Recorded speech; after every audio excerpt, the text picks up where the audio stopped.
Let me bring in our hypnotist, Marshall Silver. It's Marshall Silver, ladies and gentlemen, the world's fastest hypnotist.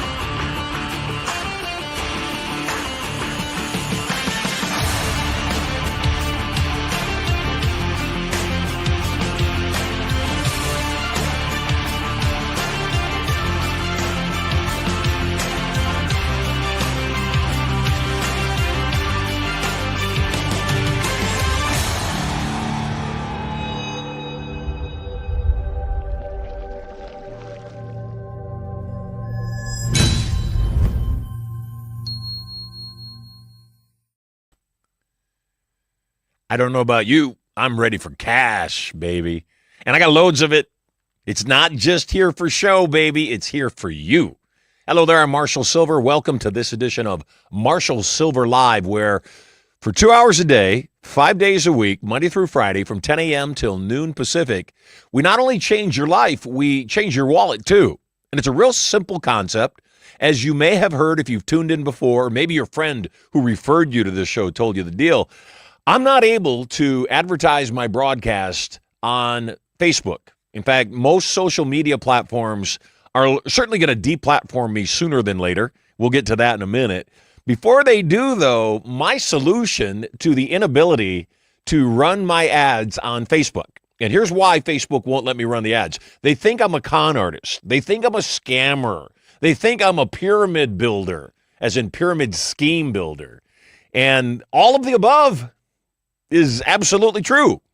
I mean, if you call me a con artist, I would just say, yes, I've got to be a better con artist than you, because you've been conning yourself not to get what you want in your life every single day, coming up with excuses that simply aren't real, which is exactly what a con is. So stop being a con, or at the very least, let me be a better one so that I can get you on the right track.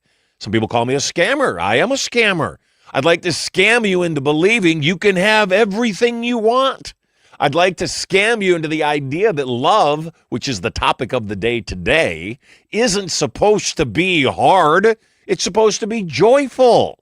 I'd like to scam you into believing that even when things look like they are impossible, like at the end of your rope, nothing's going to work, that you have an absolute certainty inside of you that knows without any doubt, the absence of any doubt, that is absolutely certain that everything is aligning for your better and higher good, guaranteed. And finally, they won't let me run the ads because they say nobody gives anybody $100 simply because they called into the show. And I will say au contraire. In fact, let me pull this up real quick. My son is running the show today. Sterling Marshall Silver, big round of applause in digital world for him. He also, though, keeps track of all the winners. So if you won cash from me over the last couple of days, I would like to say congratulations. Now, I've only got 8 winners on the list. Let me see if Sterling sent me the new winners. Yeah. Let me see. No, that's old. Well, at any rate, we got a lot of winners. We got Diane Higgins, Dustin Bauer, Melissa Siegler, Lisa McCarthy, Chase Lively, Brian Zuniga, Jim Richards, Sarah Polyakov, and then 4 more winners yesterday, too. 4 more winners yesterday. For some reason, they're not coming up on my phone. Lots of people getting cash, but it's not just you. When you call in, every single time you call in to 1-877-SILVER-1, you get $100. It's really that simple. No catch, no contest. You can call it an ethical bribe. But there's more. Every single time your friends call in, they get $100 too. My wife and I were talking about this at dinner last night. And she said, because I was saying, when we were doing the broadcast before, I would give away $1,000 an hour. But it would be a prize, meaning not everybody would win the cash. I said, I'd rather just spread the cash out. I'd like everybody to win. And I said, I just don't think $100 is that much money. And she said, oh, you are a very spoiled millionaire. She called me a spoiled millionaire. And I said, what do you mean? She said, $100 is a lot of money, Marshall. In California, under Gavin Newsom, it's not a whole lot. But anywhere else in the world, it's a lot of money. It's a really good dinner for 2 people in most places in the United States outside of L.A. and New York. It's a cell phone bill, almost certainly. It could be the majority of a car payment for somebody, $100, but not just once, every single time you call in. That's not even where the money is. So you tell your friends, which I recommend you do. If you've already registered for this show, you should have received an email that tells you how to go into your back office, how to get your referral link, how to start posting about Marshall Silver Live all over social media. Because here's the cool part. Every single time your friends call, not only do they get $100, but when your friends call, you get 20. You get $20. Make you holla. That's what it's going to do. Every single time. Not just one time, but every single one of your friends. So you could literally make it your business to tell people about Marshall Silver Live. Not only do we have cool guests, and tomorrow I'm very excited about our guest. It's all about AI. It's all about robots taking over the world. You're going to want to be here tomorrow for tomorrow's show. Not only will we have cool guests and cool content, but like I said, every single day for the second portion of the show, we'll head into the vault. And in the vault, instead of paying Facebook, instead of paying LinkedIn, instead of paying X to advertise the show, we're going to go about it a different way. We're going to give you all the advertising dollars, and I got lots to spend. Right now, it's just $100 every single time you call in, but stick with me, kiddos. By the time the numbers start getting up, we'll bump the numbers we give away, too. We'll bump it up to $200 soon enough. We'll bump it up to $500 for every single person that calls in soon enough. We'll bump it up to $1,000 every single time somebody calls in, and $200 every time your guests call in soon enough. Right now, though, today, $100 when you call, $100 when your friends call, and $20 when anybody you referred calls in. All you got to do, use your affiliate link. It's in your back office at marshallsilverlive.com. If you registered, that's all you got to do. You'll get an email.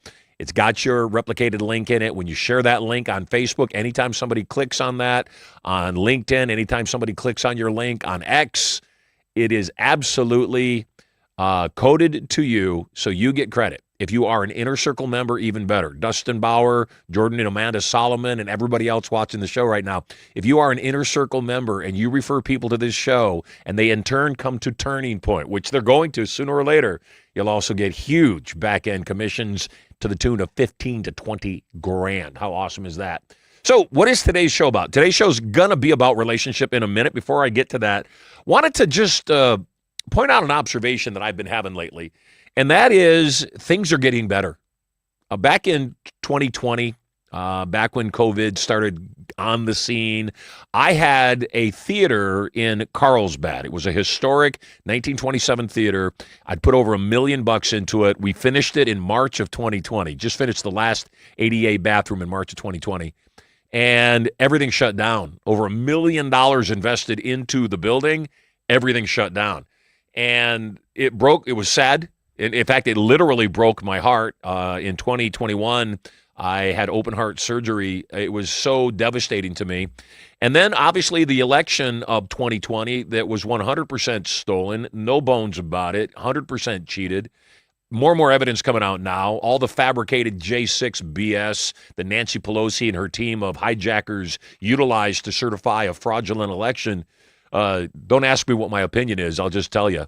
The fact of the matter is, all of that nonsense absolutely crippled our country for years. For the 4 years of the Biden regime, during the Biden administration, our country was in its worst dire straits that we've seen in my lifetime. I didn't live through the Depression. I know I look damn good, just not that damn good. I didn't live through the Depression, but this period of Barack Obama and then obviously Trump went into office in 2016, the challenge with Trump's first administration in term was that he was attacked the whole time. So he couldn't even do his job. And the obvious input and placement of Biden, a fake president that was never elected, stayed in his basement, never even campaigned, somehow got 81 million votes, the most votes in the history of the United States. Insane.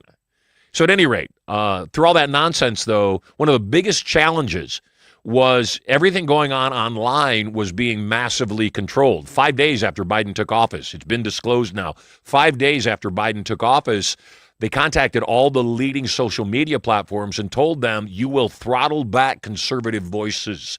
You will withhold information about COVID. You will deny anybody making any comments about election fraud or election integrity, and you will not run their posts. Now, I know for a fact because many of the posts that I made during that era, I got tagged, I got blocked, I got put in Facebook jail. Back when Jack owned Twitter before Musk converted it to X, I had 155,000 followers on Twitter that were removed overnight because I made a complimentary remark about Donald Trump. So that's how bad it was. But here's what you should feel really, really, really, really, really good about today. Everything's better. By far. Everything is getting better. If you, number one, go on any social media platform, including the one you're probably watching this show on right now, if you go on any social media platform, you'll see the tides have turned. The tides have massively turned. And I think that Venezuela and a lot of the things that Trump is doing, I think that those are the things that are turning the tide. The first thing that's going to make everybody go from TDS to raving fan is you put more money in their pocket. The general public is a simple animal. They like cash. That's why I'm giving away loads of it on this show. We like cash, and I'm a part of the general public. I like cash. We like cash. And so when you start making our lives easier, guess what? You become our best friend. I'd like to be your best friend. I know Donald Trump wants to be your best friend, and so here's why I'm so encouraged. There's a bunch of things coming down the pipe. First and foremost, as I talked about on yesterday's show, what happened with Maduro in Venezuela has a lot of implications way beyond anything that most people are paying attention to. First and foremost, all of the election-stealing software and hardware, both Dominion and Smartmatic, both were based and originated out of Venezuela and Hugo Chavez. Because Hugo Chavez originated that software so that he could never lose an election ever again. That election software has now gone worldwide, but it was purely created to steal elections. It was never created to actually give an accurate count of elections. That wasn't the point of the software. In fact, Thomas Edison, way ahead of the game, back in the day, invented a machine that would instantaneously tabulate the results of any political election. Instantly, get an instantaneous result. Guess what? Couldn't sell the machine. Nobody wanted to buy it. The government and the people in power, even back then, in the early 1900s when Edison was around, even back then, they didn't want fair and open elections. They wanted to control the narrative and the outcomes. So that's the piece that I believe is the big piece that's kind of being overlooked right now is Hugo Chavez. He wasn't kidnapped. That's insane. That's stupid. But he also wasn't really even detained. I think he surrendered. And I think he surrendered because he had a deal. I played a clip yesterday of him walking through FBI perp walk headquarters. He was walking through the FBI headquarters doing his perp walk, and he's greeting everybody. Hello, good evening, Happy New Year. You don't do that if you know your head's about to roll. You don't do that if you're about to be executed for high crimes against the United States. You don't do that unless you know you've got some ammo in your pocket, you got some cushion in your pushing, and you know that you're probably not going to get the gallows. So that's what I think is going on. But not only will that do something, it's going to expose the fraudulent elections we've had going on. Lord knows, we as the people of the United States, we need our voice back. That's the biggest thing that's been stolen from us is our voice. And they didn't necessarily completely take away the First Amendment. What they did, though, is made it increasingly difficult for you and I to be able to voice our opinion without massive pushback. And now, though, if you go online and you see, which you'll see still all the time, massive posts against Trump or against, showing all of the riots and all of the protests across the country of everybody protesting Trump going into Venezuela. Well, all the Venezuelans, not only in Venezuela proper, but also in other communities across the world and here in the United States, they're cheering, they're celebrating in the streets. So don't tell me some blue-haired Karen out of New York or L.A. knows better what's good for Venezuelans than the people that both had to leave Venezuela and also the folks living there now. So I think that's a really great thing. But here's what I think is really, really great. Gross domestic product, GDP, is what it's called.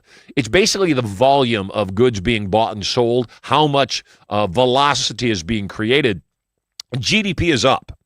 That means more and more people are spending. Now, we just had a Christmas era, and the time during Christmas was better than last year for sure. Also, inflation is down. What does that mean? The cost of goods aren't rising as rapidly as they were. Now, to keep it in perspective, the value of $1 never changes. The dollar remains constant. It never changes. It's just a piece of paper. What changes are prices. And so inflation is an indicator of how quickly prices are increasing. And as I just mentioned, inflation is down in the 2 and change from the 9 and change under Biden. So I think that's a great thing. Trump's fiscal, F-I-S-CAL, his fiscal properties, the things that he's doing to make our finances better is profound. He's talking about getting rid of the IRS. He's talking about eliminating the Fed and so much more. If all they did was eliminated federal income tax for people making less than $200,000 a year, that's 90% of the population, our income, our economy goes through the roof. Almost guaranteed that's going to happen because that would be the smartest thing to happen. Trump's already brought in over $600 billion in tariff revenue. $600 billion. The deficit on an annual basis was 1.5, 1.6, somewhere in there, trillion. Hard to really add up when you get up to those numbers. But the annual expenditure was only about $1.5 trillion. When you start getting rid of all the fraud that USAID and all the crap going on in Minneapolis and we're about to see come out and be exposed in Ohio and Indiana, definitely in California, definitely also in New York, when we start seeing the sheer scale, massive scale of the fraud that's being committed, and when Trump does, which he's going to right now, he's already started it, pulling back the reins on all of that fraudulent funding, yes, people are going to have to reapply for welfare and SNAP. They're going to have to document that they're actually worthy.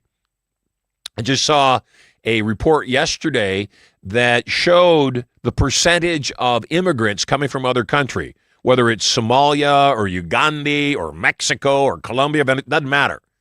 That the percentage of people, immigrants coming into the country from Somalia that are on welfare, on government assistance programs, is upwards of 80%. You go down the list all the way through all the other countries, all the other places people are immigrating from, and it's no place that I saw that's sending major immigrants is below 30%.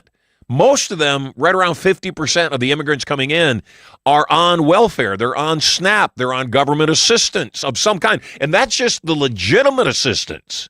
So if half the people coming into the country, at minimum, it's a little bit more, but if half the people immigrating into the country are saying, look, you need to take care of us, that means the citizens are doubling their burden. That means for every single 2 people that come in to our country, I'm taking care of one of them. You're taking care of one of them. It's too much. Got to take care of your own household first. This isn't mean or nasty. Is it selfish? Absolutely. Is it a healthy kind of selfishness? Absolutely. And that is a good relationship. You see, a good relationship isn't one where you sacrifice everything so the other person wins. If you do that, guess what? You're dead. You can't do it anymore. And then no relationship is good. A good relationship is when both parties are watching out for themselves first, yet both of them are safe enough in the other person's presence to be able to thrive and grow because they know the other person has their back. I'm going to talk a lot about good relationships. Before I go into that, I want to tell you, everything is hypnosis. What do I mean by that? Everything is hypnosis. Everything is what we believe it to be. Hypnosis is the non-critical acceptance of ideas or concepts on a subconscious level. One person says something, another person believes it to be true, and then more importantly, acts upon it as if it's true. That's hypnosis. Love is hypnosis. You know, when I look at into the eyes of my beautiful wife, Erica, my tongue gets hard. I admit it. My entire body just gets excited, and I get so much joy in my soul because that human being is so amazing. My beautiful bride, Erica, coming up on 19 years, January 27th. That soul is beautiful. So the mind trigger, the hypnosis, when I look at Erica, Mrs. Silver, is I instantly feel better. I last night was sitting at the counter in Prosperity. Our daughter had made dinner and they were putting it on the table. And I'm just looking at my wife and am reminded she is more beautiful to me today than she was 19 years ago when I first laid eyes upon her, when I first cast my eyes upon her. And that's a good relationship. You know, a good relationship is an agreement. It's a partnership.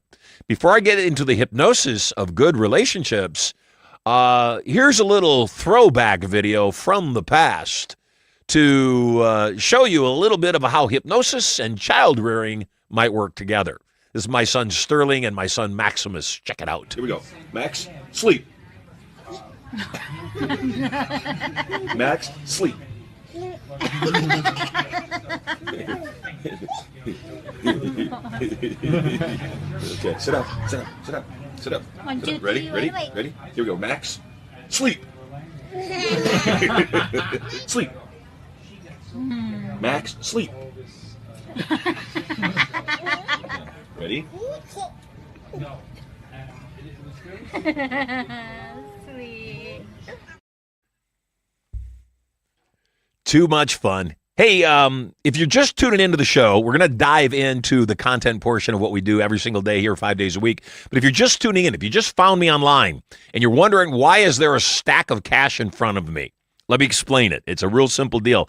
I got boatloads of $100 bills. And every single time you call 877 Silver One, you get on the air and you ask me a question. Every single time you get on the air and ask me a question, I'm going to give you $100. Every single time your friends call in and get on the air, I'm going to give them $100. But when your friends call in and you referred them to the show, I'm going to give them $100 and give you $20. So you should tell your friends about the show. All righty. I want to talk about relationship. And I want to talk about the idea that most people aren't successful because their relationships are toxic. Most relationships are toxic because they were formed for the wrong reasons. Generally speaking, in business, it is a really good idea to hire slowly and fire quickly. Unfortunately, it's the opposite of what most people do. Most people hire very quickly. They hire the first person that shows up that's even remotely close to what they're looking for. And then when it doesn't work out, they don't hire quickly. They keep that person around because they just think, gosh, maybe they'll change. Maybe they'll get better. Maybe things will work out. Maybe sooner or later they'll see it my way.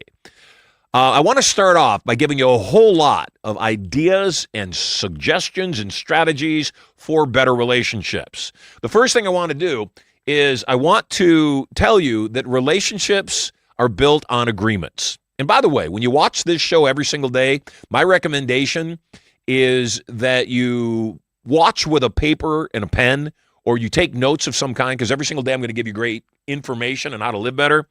Relationships are built on agreements. The better the agreements, the better the relationship. Most conflicts occur in relationships because there's no agreement. You meet somebody, you start going out, they tend to be late. So you say, let's meet for dinner at 5. They show up at 5:15, 5:18, God forbid, 5:20 or 5:30. And they're pretty consistent because people that are late are pretty consistent. People that are on time are pretty consistent. And so at one point you say, this is too much. You know, I'm sitting here waiting in the restaurant for 20 minutes every time we get together. It's embarrassing. So let's form an agreement. If you're going to be late, you call me before you're late to tell me that you're going to be late. And if you don't call me, you owe me an amendment. What's an amendment? An amendment is a makeup. So if you tell me you're going to be on time and you show up late to dinner, as an example, the first thing that should come out of your mouth is dinner's on me. I'm buying dinner. Forgive me. Didn't mean to be late again. Dinner's on me. If you show up late a second time, both dinner and a four-handed massage, two-person massage are on you.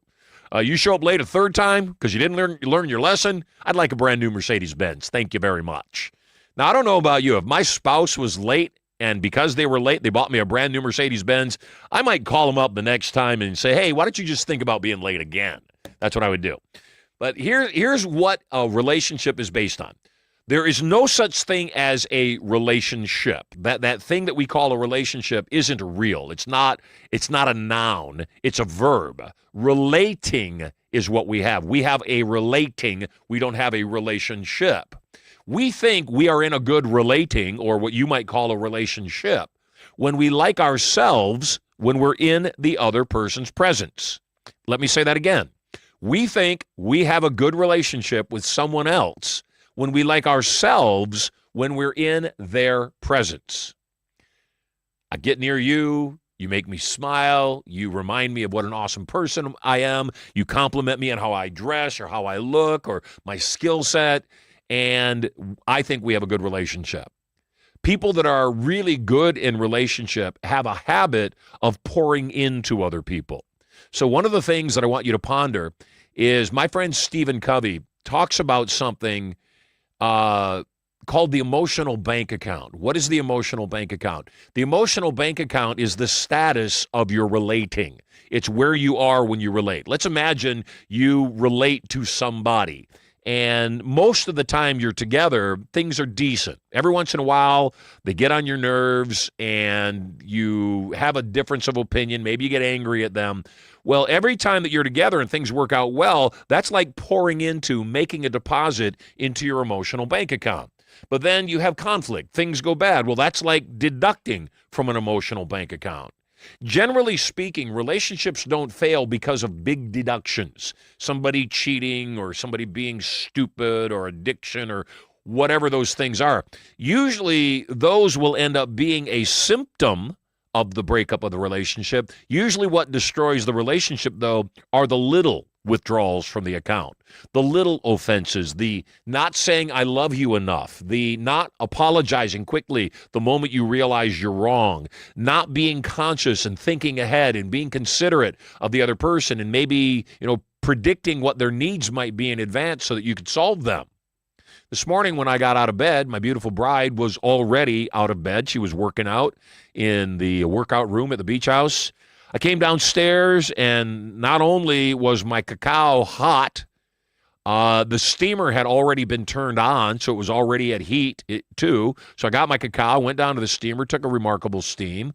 The towels were already all laid out. Not only was the steamer turned on, the towel in the steamer and the towel outside was there. And when I came back up from my steam, another cup of cacao was already poured and waiting for me. My wife had taken my supplements, put them beside my cacao because she knows if she doesn't do that, I won't remember. And she was already making breakfast for the kids and asked me if I wanted anything. That is a perfect person for me. She's checking out. She's anticipating in advance what my needs would be.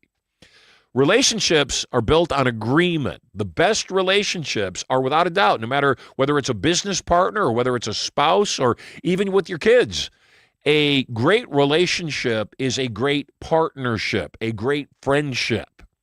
My show, Marshall Silver Live, the show you're watching right now, is here being broadcast from Sterling Worldwide Studio at Studio Money here in Las Vegas. We've got a 31,000 square foot production facility. You can see I've got a 24-foot LED wall here in our virtual studio, 3 cameras, teleprompters, wireless transmission of both audio and video, the whole works. It's a beautiful studio. It's remarkable. And this studio is a place where people can come and create not only live events, massively monetize their live events, totally free, no cost for the venue, but you can also shoot your production here in the studio at absolutely no cost. There's some details, caveats with that, yet for the most part, I just want to see you win. My son, Sterling Marshall Silver, is the producer of this show, doing a remarkable job. He's 14 years old, and he's a genius. I pour into my children on a regular basis. I tell them I love them 20, 30, 40 times a day. But I also know that relationships are built on agreements. So I don't Pollyanna my relationships. I don't whitewash when things aren't going well. So when people do things offensive or when my kids are doing things I know that long-term will harm them, I don't wait. I just tell them immediately. If I have a teammate that's not stepping up, if they're not, stepping their game up and performing at a good level, I'm not one to kind of hint about it or beat around the bush. I'm one to cut right to the chase. Some people have a hard time with that. Some people aren't used to somebody just coming out and saying what's on their mind instantly, and so it takes a little bit to get accustomed to it. My experience has been, though, that as long as you are consistent, as long as you are kind, and as long as you are fair, just, most people will adjust to your directness and eventually actually say thanks. It cut to the chase. I didn't have to wonder what you thought about me today. I know you love me. You're just not happy this task didn't get done.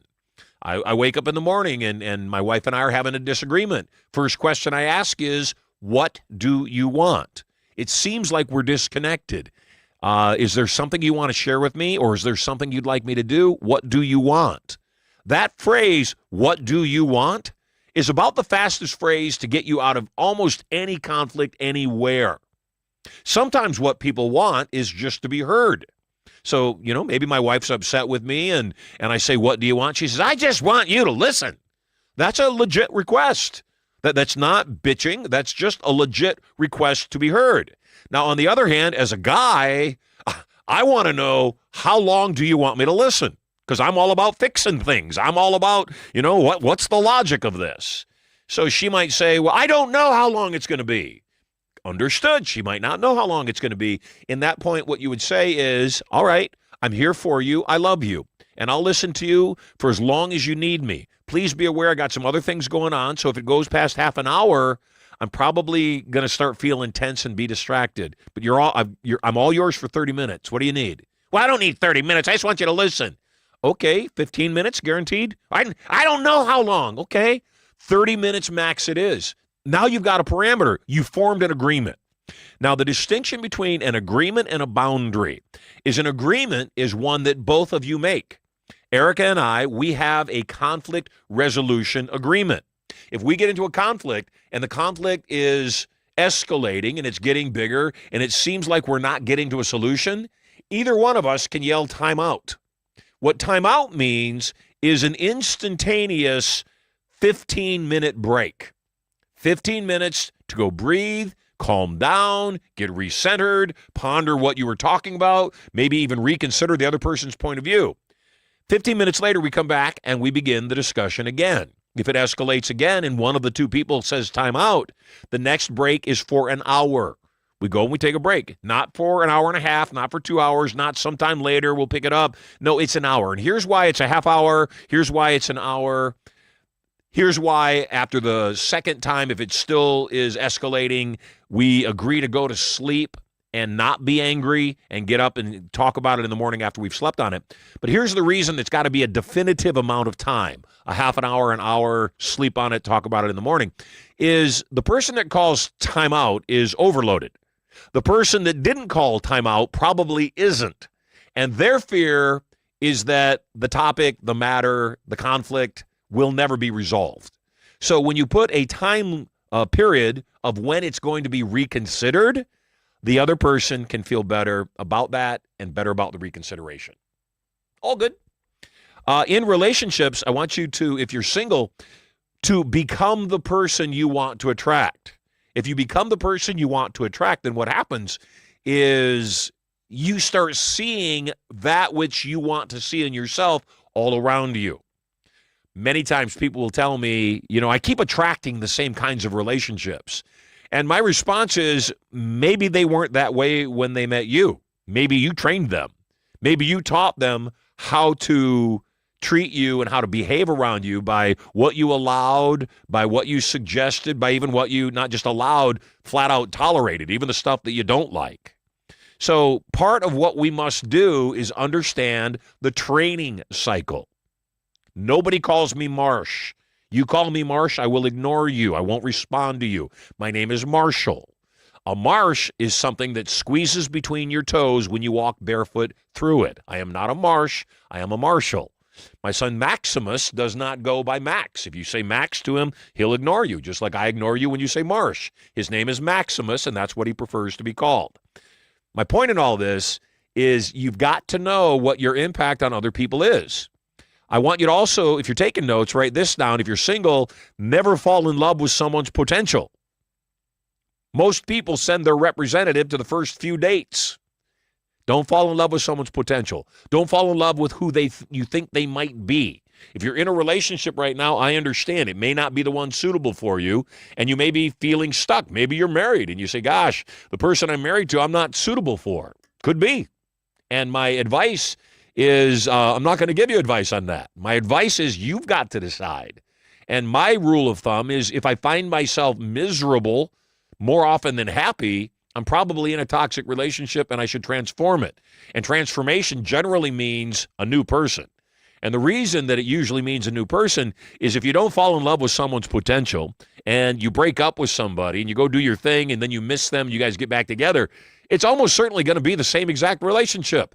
It's like you picked up a book and you read it and you got through the book and then you put the book down, you came back and you read it again. Well, when you read it again, guess what?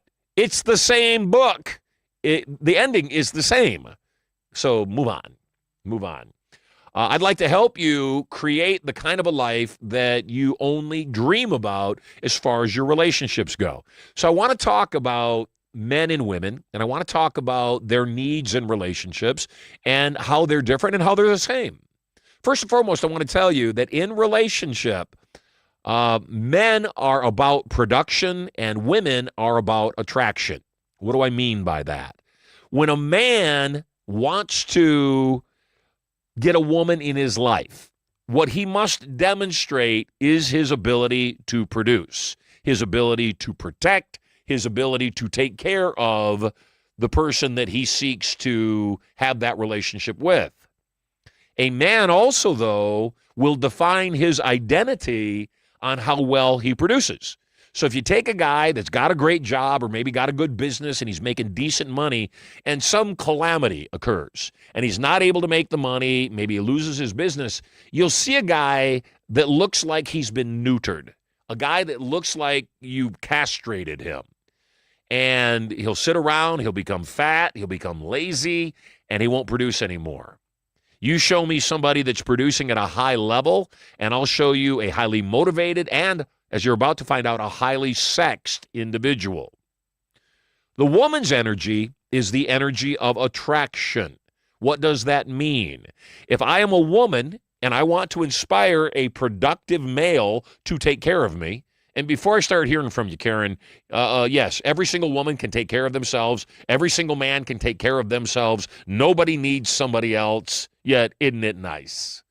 So in order for you as a woman to attract a man that is of a productive level, meaning can produce at a level that you seek to have him produce at, and men produce at different levels. Some men produce at a Hyundai level, some men produce at a Ferrari level, and everything in between. In order to attract a guy producing at a Ferrari level, though, you've got to become a Ferrari attractive woman. Now, since a woman's ability to create a relationship with a productive man is based on her attraction ability or her attractiveness, then yes, as a woman, you've got to consider what's attractive. Now, if you're watching this right now and you're listening to me, number one, I want to tell you, I didn't come here to be your friend. I'd like to be, except that's not my main priority. My main priority is to be honest. My main priority is to tell you the truth so that you can sort through the details and create a better life.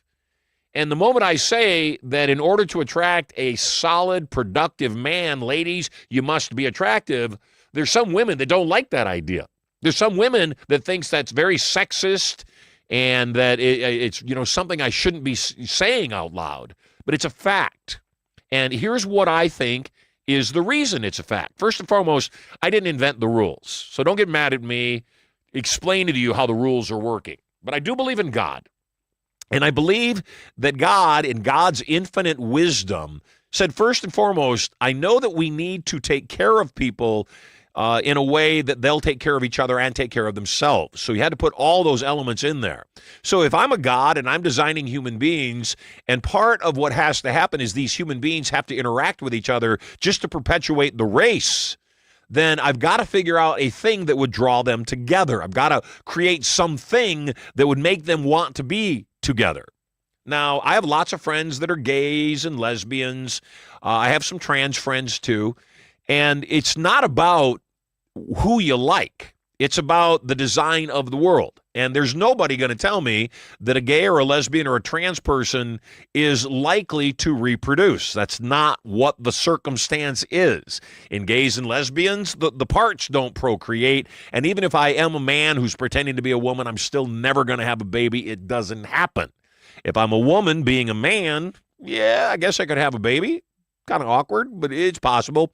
At any rate, the point is that I believe a higher power, our God, designed men needing to be productive enough that a woman would want to breed with them. And a woman would have to be attractive enough, take care of herself, her health, her appearance, her well-being enough that a productive man would want to mate and reproduce. That said, the number one quality that makes a man or a woman more attractive is not a physical attribute. It's not a body shape or size. It's not a skin color or a hair color or the absence or the presence of hair. It's not. It's one thing. The thing that makes all of us more attractive, self-confidence. Where does self-confidence come? Subconscious reprogramming.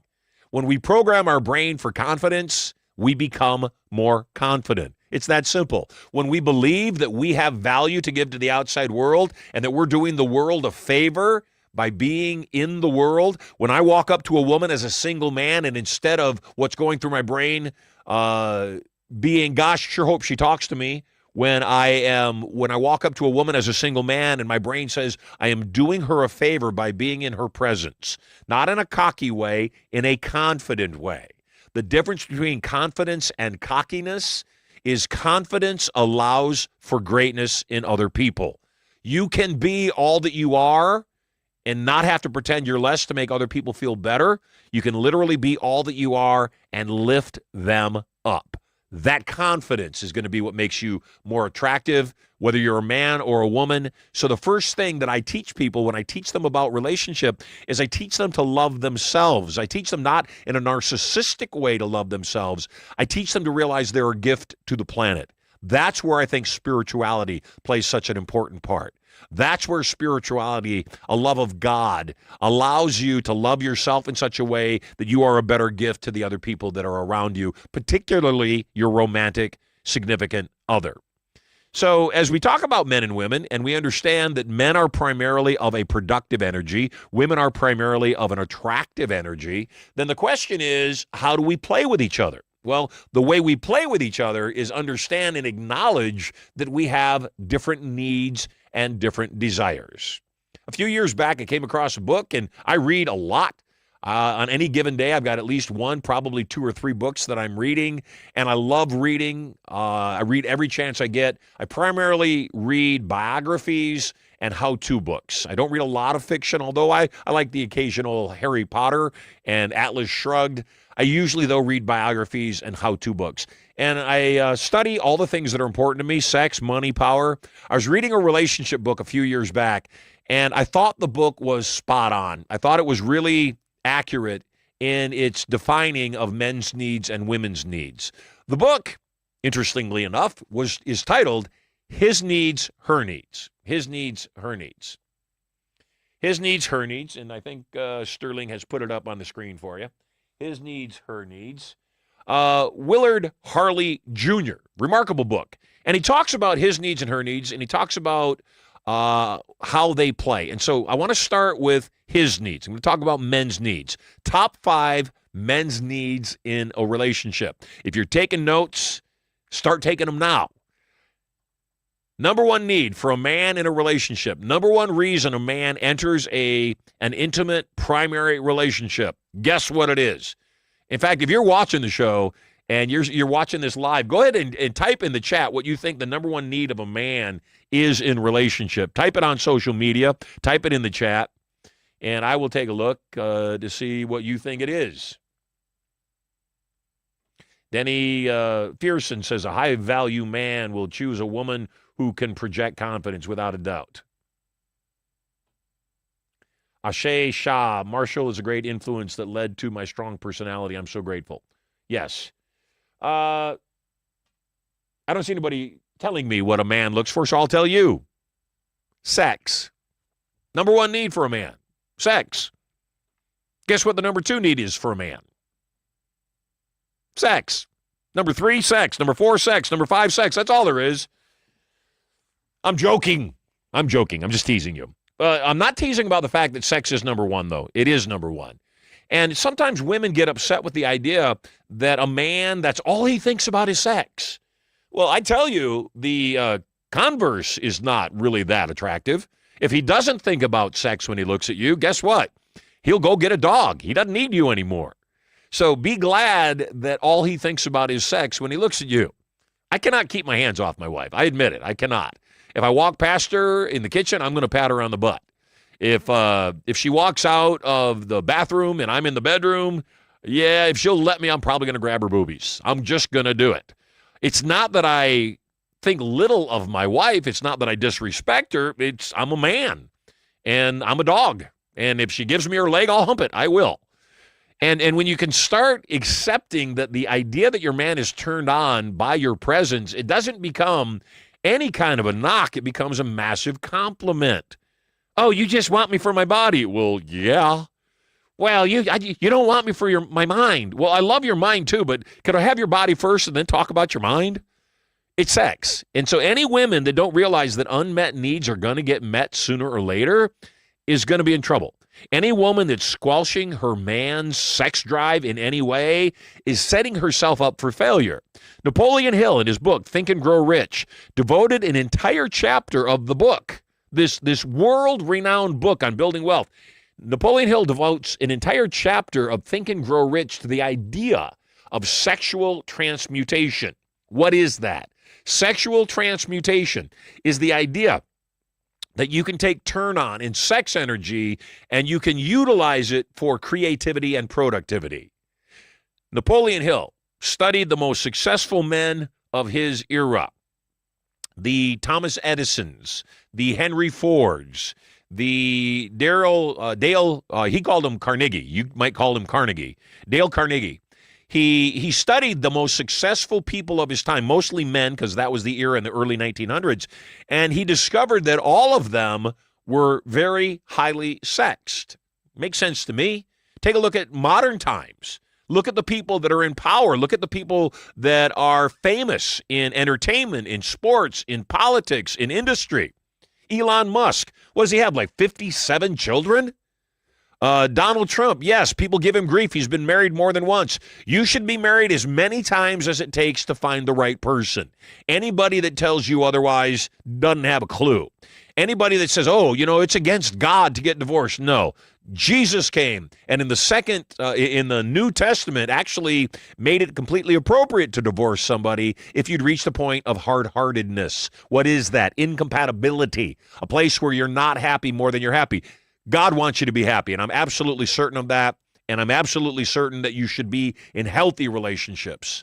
So if Napoleon Hill was to devote an entire chapter of Think and Grow Rich to the idea of sexual transmutation and talk about the idea that highly successful people are highly sexed, what is that?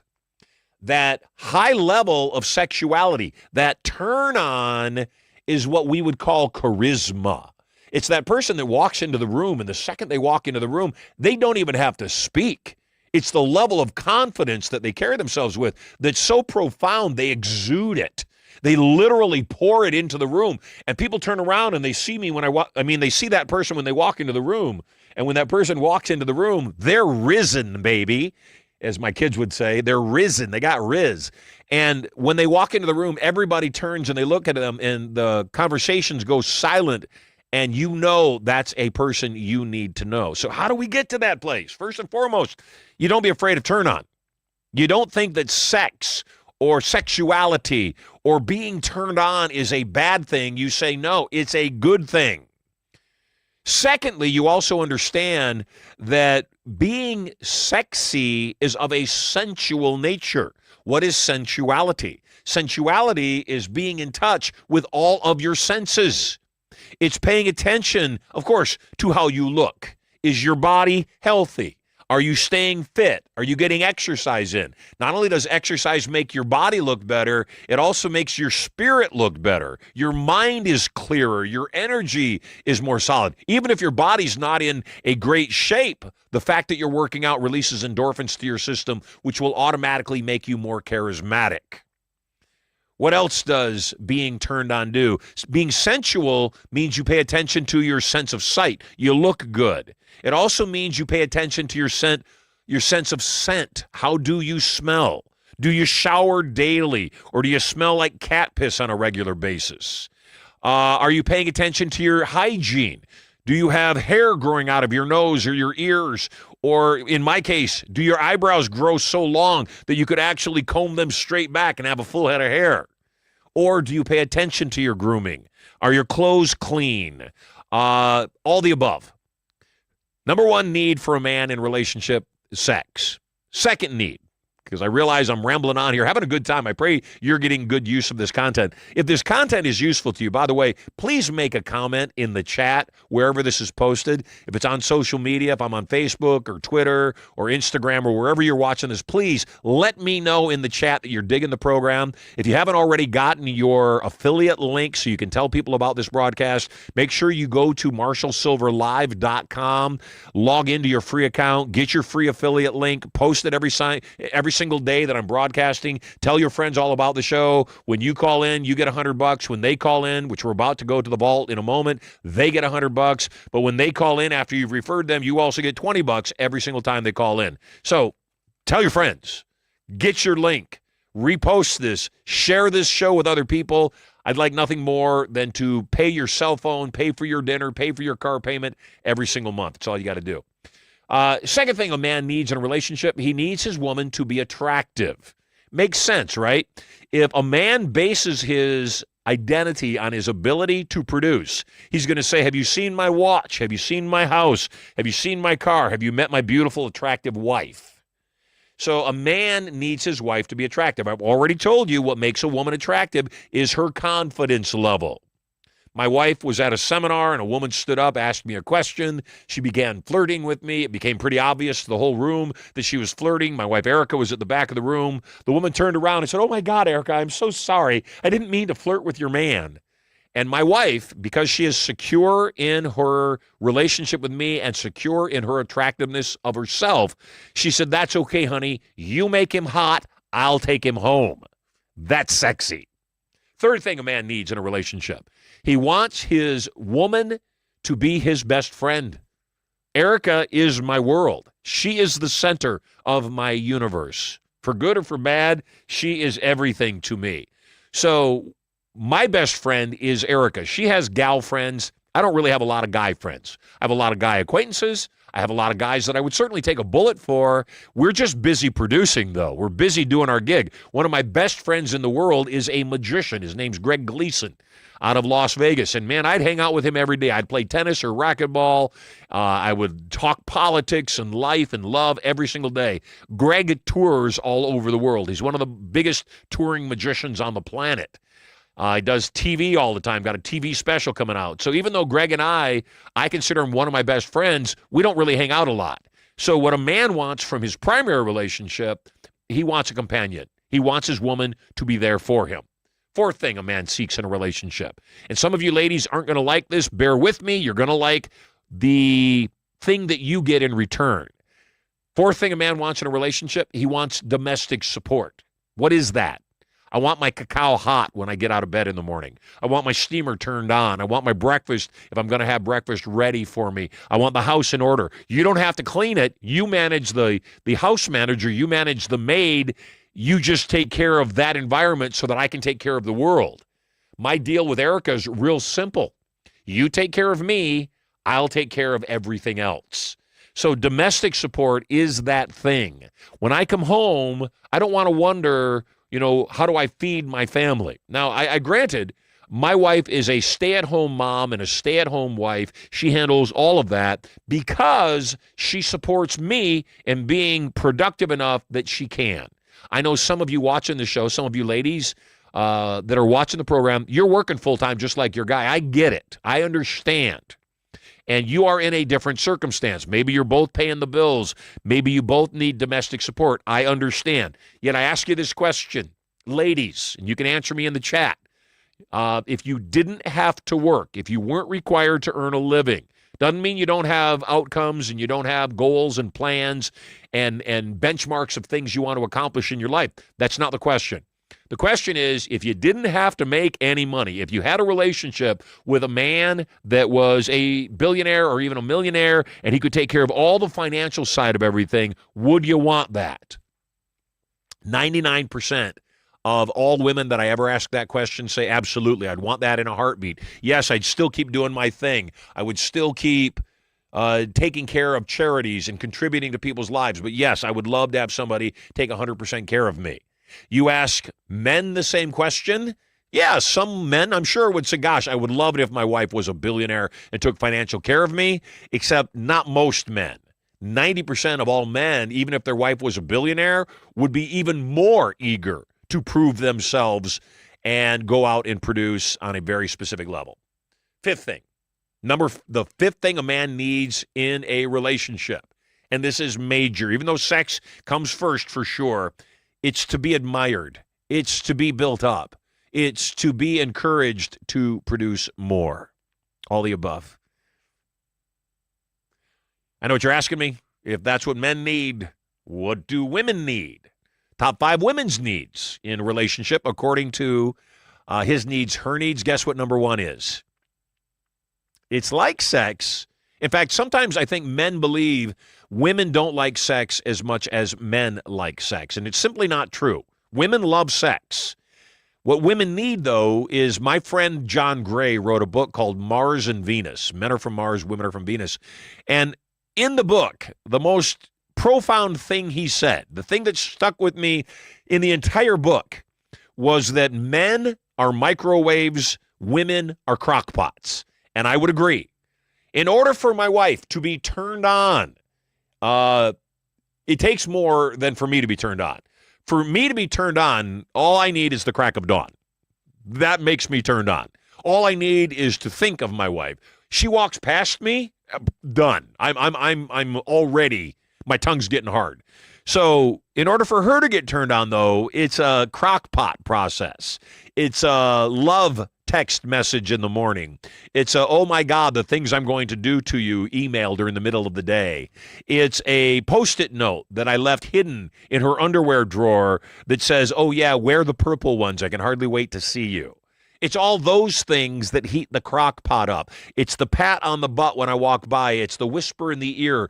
You're the best decision I ever made. It's all those things that add up to keep her in a constant state of turn on. And when you do that on a regular basis, when you pour into her emotional and physical turn-on bank account on a regular basis, the outcome is you have a turned-on woman. Second need for a woman in relationship. If the number one complaint I get from men is she nags me, the number one complaint I get from women is he just won't tell me what's going on. So the second need for a woman in relationship, open and honest communication.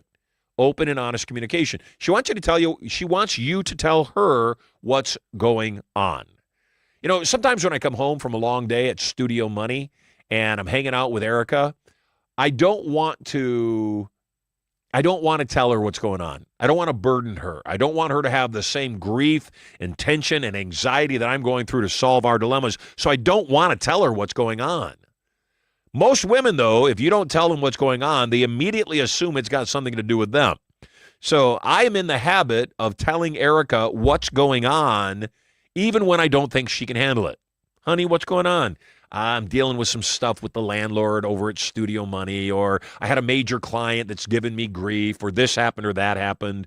And while I know I can handle it, you don't have to worry about it. I just wanted to tell you what was going on so you knew it had nothing to do with you. I love you very much. We're perfect. I'm just dealing with some stuff. Now, that said, she feels better because she knows it's not about her. She also, though, feels like I trust her enough to share what's going on with her. I haven't given up any of my masculinity, haven't given up any of my perceived productivity or productiveness.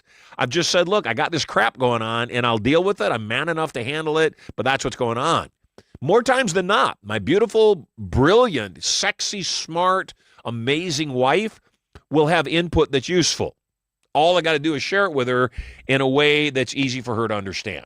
So, number 2, open and honest communication. Number 3, attention solely on her.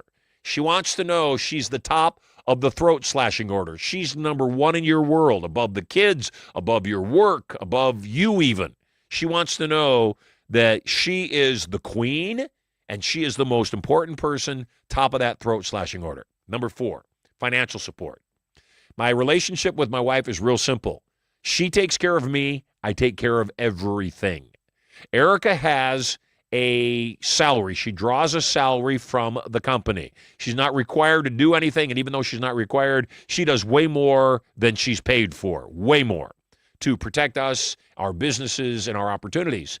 But she wants to know that I'm going to take care of her. She wants to know that things are handled. That way she can take care of everything else. She doesn't have to stress about whether her bills are paid or her credit card is taken care of or whether the kids, all their needs are met.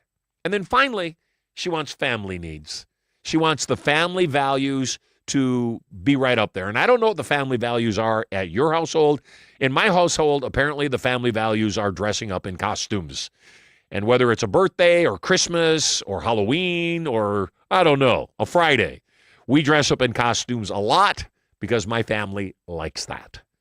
I pray this segment on relationships was useful to you. If it was, say something in the comments. I definitely review the comics. I check them out. And today we're going to do something really special. Today, as we enter into the vault, I know you've been waiting for it. We're about to enter the vault. And every single person that gets on the air with me is going to get $100 cash just for calling in. We will zell it to you. Like I said, this week we are in test mode. We are not in full rollout mode yet. We're still in test mode. And while we're in test mode, working out the bugs, we're working them out. All of the affiliate links are working now. So if you didn't get your affiliate link when you signed up at MarshallSilverLive.com, make sure you go there now. When you go there, you'll get an email back. It'll send you an affiliate link. It'll get you into your back office.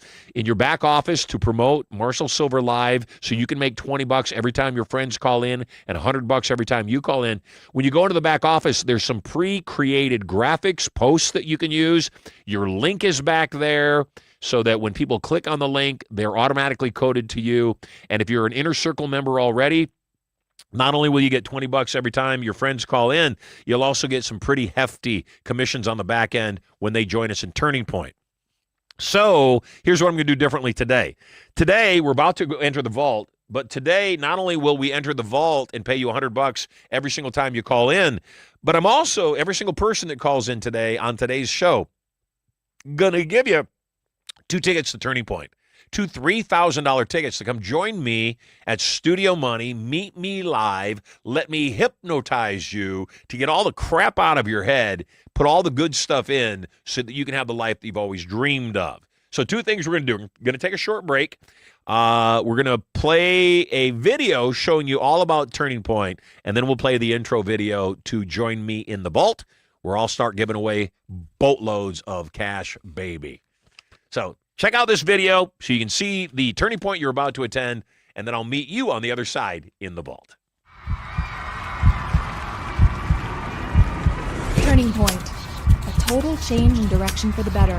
Who here is ready for a turning point? You absolutely have to have one. Put them high. The 2-day Turning Point seminar is different than any other program in that it does more than just teach you the skills for your relationships, wealth, and power. It also programs you on a subconscious level to put those skills into immediate use. This weekend is about empowerment. This weekend is about you understanding how to take charge of your own life. You will learn total control of your thoughts and emotions, how to use PND, or psychoneural duplication, to take on the thoughts and actions of others to produce similar results. Whether it's losing weight, changing habits, being a millionaire. When you think what a millionaire thinks and you do what a millionaire does, you'll produce similar results. You will learn to program these powerful tools at a subconscious level for immediate and lasting results. Your conscious mind is what's called your critical factor. It's the mind you're using right now to determine whether the information I'm giving to you will work for you or not. Your subconscious mind, on the other hand, is merely a computer. It's non-critical. It doesn't even have the ability to make judgment. So all trance, hypnosis, reprogramming is setting aside the critical factor of your conscious mind and non-critically accepting suggestions. And empowering. To make a fear vanish, you must experience it fully. As it helps you create your life exactly the way you want it. Bring your family closer. Find the love of your life. Create strategies for wealth. Learn irresistible influence, and so much more. Because of the intimate nature of this course, seats are very limited. Register now before your life passes you by and there are no more turning points for you. Tens of thousands of people have learned this information and are using it daily. You don't get angry if you get fired from your job and you know that within 2 years you will be a multi-millionaire. It's your time. There's a way for you to win this game that is different than how you're doing it, and it works. It's your life. When you learn how to do that, you become more powerful, and power is for use. It's your turning point.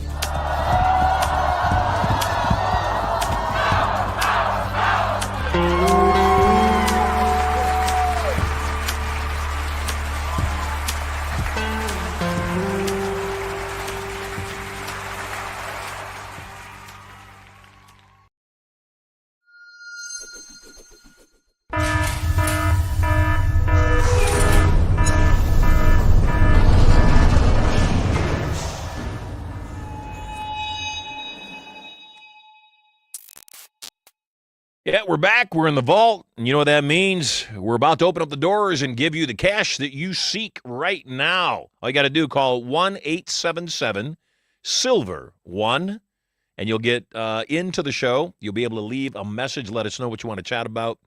And then after we review your question, the producers will call you back, let you know how to get on the air, and we'll put you on the air just like David Davila. David Davila, welcome to the show. I am Marshall Silver. Hello. You are totally loved. Where are you calling in from? Houston, Texas. You got a camera for me, or am I looking at black space? Is it not working? Not yet. I tell you what, why don't you work on your camera? We're going to pause you, put you back in the green room, and if you can get your camera operating, I'll put you back on the air. Let me take- So you work on that. And how about to Leticia Luna? Hi, how are you? Leticia, nice to everybody? see you. How are you? Oh, wonderful. Thank you for getting my call. You are very welcome. Where are you calling in from? From Oceanside, so close by you. You are close to Studio Money. We're here in Carlsbad. What are you I working on? know. Well, today I was so excited to be in your call, but I think in the interview when you put the video about your trainings, I think the next thing I have to do is go to your training. You do. We've got one coming up next week, actually, a week from today, right here at Studio Money. So you and a guest have 2 tickets worth $3,000 apiece. Plus, you also just received $100 for calling in. It was that simple. So nice lunch for you and your son. Thank you so much. I know he's so excited. We're going to go see you because right now I'm thinking, what should I do next? All my kids are older. I'm single. I want to do more things. And I'm looking for a bright future. So I'm glad you're my mentor. I'm glad I'm your mentor, too. We've got a cool thing we're doing right now. I haven't talked anything about it. Studio Money is set up to be able to be replicated in cities nationwide. The idea being that Studio Money would be an entertainment and education center inside these cities. Each of the cities, we're also hiring support teams for what we're doing, and we're hiring a whole lot of people right now, both for phone sales, for outside sales, and for some other positions. So when you come to Turning Point next week, and like I said, you bring maybe a guest, one of your kids. I know your son was involved with us previously. Yes. Bring them out. We got some really cool programs going on. Great way for people to make some good money, but also, more importantly, to transform their community. So it's some good stuff. I'm ready. So what do you do for a living right now? Right now, I'm a real estate agent, but everything is so slow. California's going through some changes. Real estate has slowed down. I think everybody wants to know who the new governor is going to be and, what the economy in California is going to be. But I just want to encourage you to know that more and more things are going to change in 2026. We're going to see the biggest year we've ever seen. We're about to see sales beyond anything we've ever imagined. The head of the Fed, Powell, is going to be replaced with somebody else. The day that Powell is replaced as the head of the Fed, the new Fed chairman is going to reduce the interest rates probably a point or two, probably get it down sub 3. And when you see that happen, home sales are going to explode. So, yeah, I want to keep you confident. I want to keep you ready to make 2026 a huge year. What do you suppose, if I were to wave a magic wand over your head and it was to change one thing about you, what's the number one thing you would have it change? I would like to have more wisdom to help other people get it. You know, I've been talking to a lot of people about different things, and a lot of fear is going on. Like, I don't have a fear. It's why maybe I lose a lot, because I play hard and I go big. Even, you know, I try to trust, but I think I would like to have more confidence to get the right people. Have And you my- been to Turning Point? I haven't. That's kind of amazing, because I know you've been hanging out and you've been a fan of mine for a long time, so I'm really kind of Yes. surprised that you haven't. So when you get to Turning Point, what's going to happen at Turning Point is Turning Point does three primary things. The first thing it does is it starts with the core. It starts with what are your existing subconscious programs, what has to be changed for you to be able to get more of what you want. And I use a technology called PND, psychoneuroduplication. Simply put, when you think what someone thinks, you'll do what they do and you'll produce a similar result. When I think what a non-smoker thinks, I don't have to resist smoking because a non-smoker doesn't have the desire. When I think what a fit person thinks, I don't have to get myself to the gym. My brain says, no, working out is breathing. When I think what a millionaire thinks, I will automatically do what a millionaire does, and I will produce a similar result. I'll make money. There's no way around that. So the first thing you're going to learn when you and everybody else that comes to Turning Point, the first thing you're going to learn when you join 1.2 million people who have already been through the program is how to use psychoneuroduplication. The second thing, I'm going to teach you the skills of irresistible influence. I'm going to teach you how to sell better. Everything that you want that you don't have, you're going to get from other people. And it's your ability to sell, influence other people that will determine whether you have everything that you want. But here's the third thing, and I warn you, Leticia and everybody else, the third thing that you're going to receive when you come to Turning Point is I'm going to turn up your wantingness. I'm going to give you back your mojo and your motivation. I'm going to make you want a bigger life. It's going to make you leap out of bed every single day. It's going to make you champion your cause. It's going to make you so excited to live every single day that you'll start producing results beyond anything you ever imagined you could. That and $100, all for calling into my show. You are loved. Thank you so much. You're so welcome. I will see you next Tuesday. Are you going to bring a guest to Turning Point? Yes, I definitely will. Who are you going to bring? I want to bring my daughter, I would love that. What's your daughter's name? Jessica Guerrero. Jessica, and how old is she? She's 34. She's going to love it. Going to be the best thing she's ever done. What does she do for a living? Right now, she's working in sales. Perfect. Oh, gosh, you're going to love it. And Like maybe we'll even insurance. create a bigger opportunity for her right here at Studio Money. Perfect. Thank God bless, you, Marshall. Leticia. Good to Thank see ya. you. Thank You're you. very welcome. Bye-bye. My pleasure. God is good. How'd we do with the other gentleman? Did he get his camera circumstance? David, welcome back. There he is. Well, I'm sure glad we waited for the camera. You're a handsome man. All right. Apparently his audio's Not not working. hearing you, buddy. Uh-oh. Hello? I'm here complimenting David on how handsome he is, and he can't even hear me. Cannot hear. I can hear I don't you. know what's so, going on. So while David's dealing with that, I want to give you a little note. You know, that's why we're here right now. We're testing, and we're working through all the systems. But here's the thing that I want to encourage you, whatever you're working on right now. It's 2026. You got a brand new year, clean slate. I know you're working on stuff. And sometimes I think the biggest thing that stops people from doing great things is they're concerned about how they'll look when they fail. And so here's the lesson for you. Lose the need for other people's approval. Flat out. Hard stop. Don't give a damn what they think. Care what you think. Care what your God thinks. Care what your spouse thinks that maybe, not really all the time, but care what your God thinks, care what you think. Don't care what everybody else thinks. And then fail forward fast. Be willing to put out crap and then put out crap 2.0. Be willing to do it wrong, then rehearse, review, and revise. Deal with what emerges. Whatever happens in your life, that's what's supposed to happen. Whatever is going on is happening for your betterment, your growth, or your learning. Finding your life less than perfect is a waste of your time. It is what it is, and it is your life, so live it fully. Who else do we have? Go ahead, bring them on.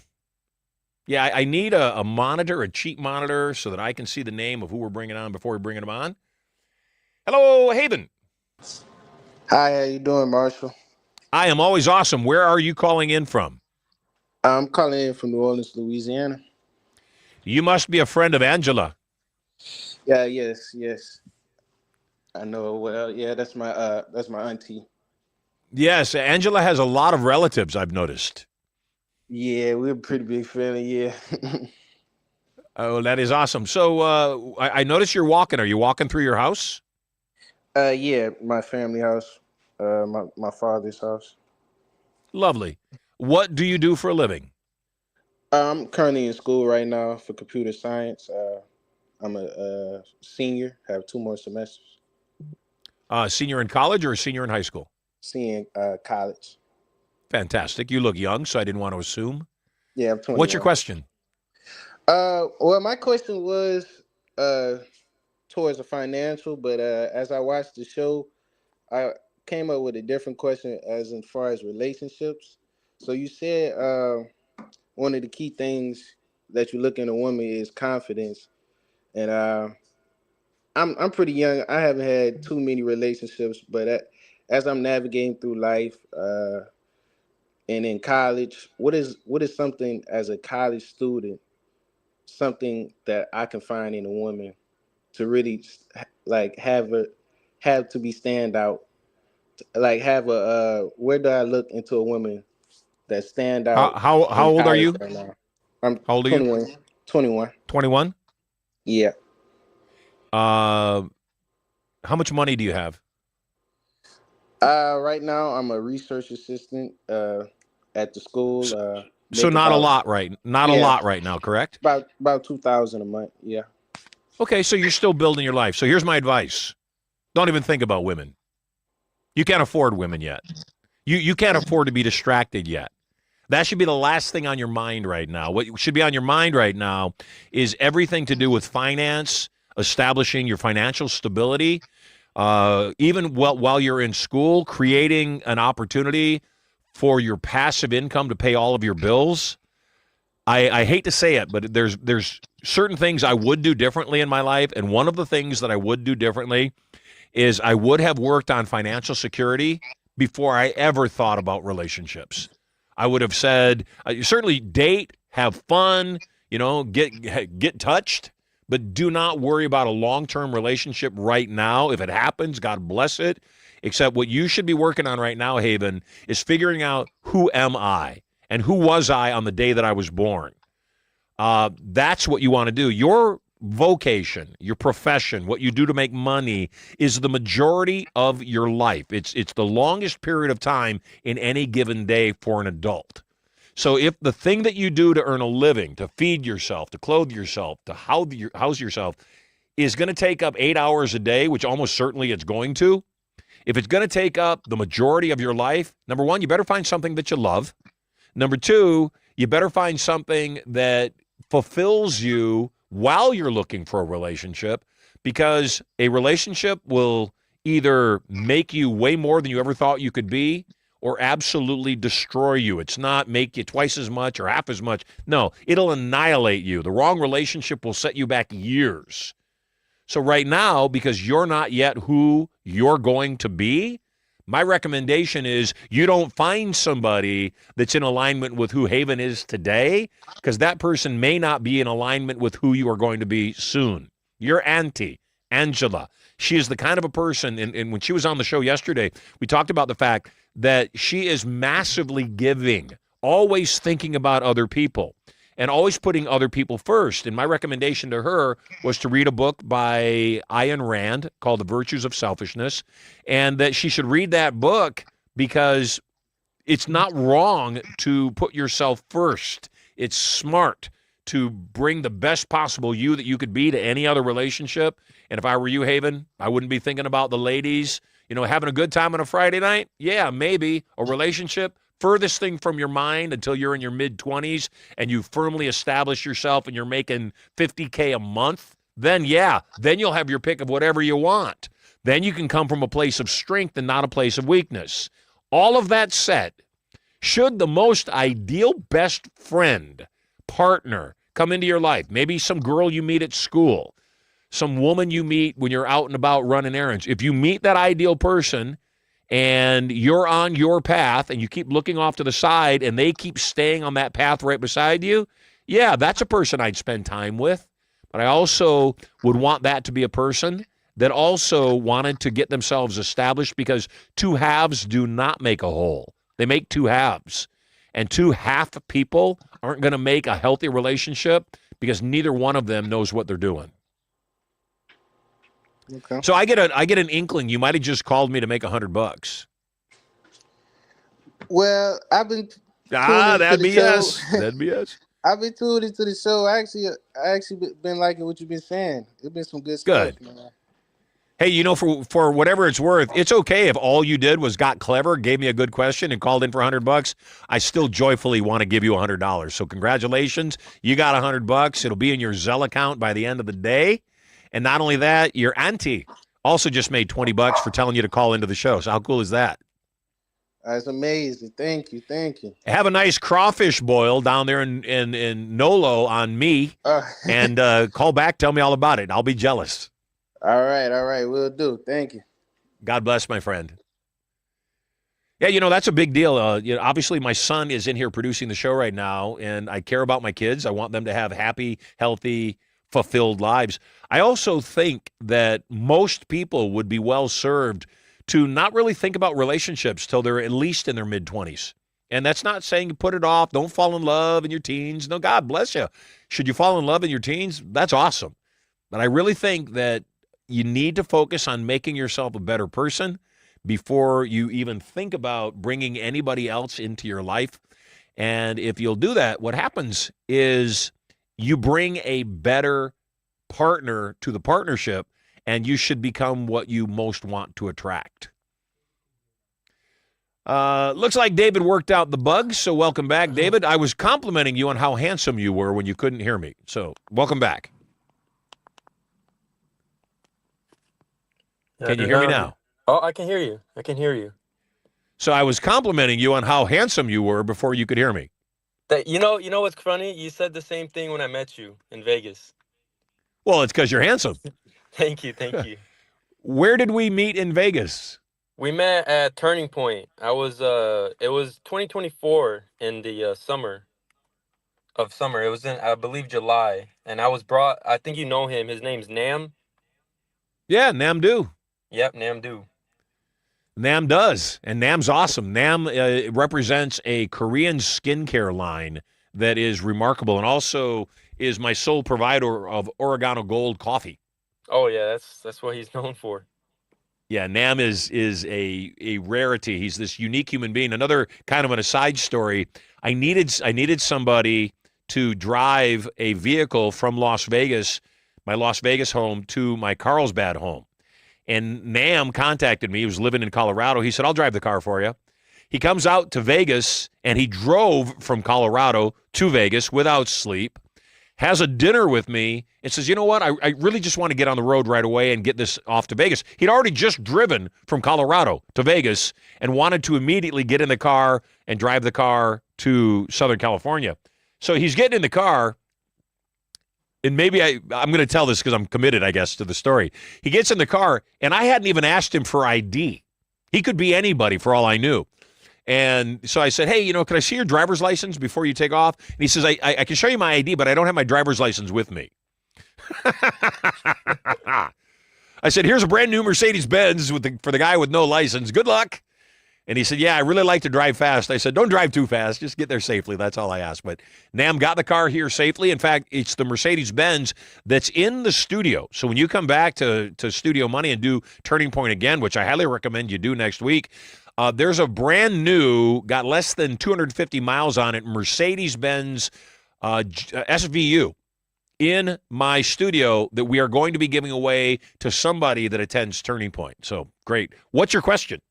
So my question is, when is the right time to marry Right now, I've been in a healthy relationship. I wasn't looking for a relationship. I'm continuing my path with my dad to grow his business, but I met her at church. We go to church together. We just passed our 1 year anniversary, and I just want to know, for your eyes, since you've been through all of this already, when do you know the right time to get married? Is it financially? You have to be financially on set? Do you have to be living by yourself? Do you have to live with them first? That is a great question. That is probably the best question we've gotten so far today. So here's my input. Number one, I believe in long engagements. I believe that once you ask somebody to marry you, the two of you will start referring to each other as husband and wife, or my future husband, my future wife. I think that that's an important step. I think that that lets the reality sink in that we are betrothed, we are, committed to each other, and this is the person that I have selected. So I really believe in long engagements. I often tell people that are, a little bit nervous, maybe they've gone through a divorce or had bad relationships in the past. I say, get engaged, see how that feels. My wife, Erica, and I got engaged 1 year after we had met.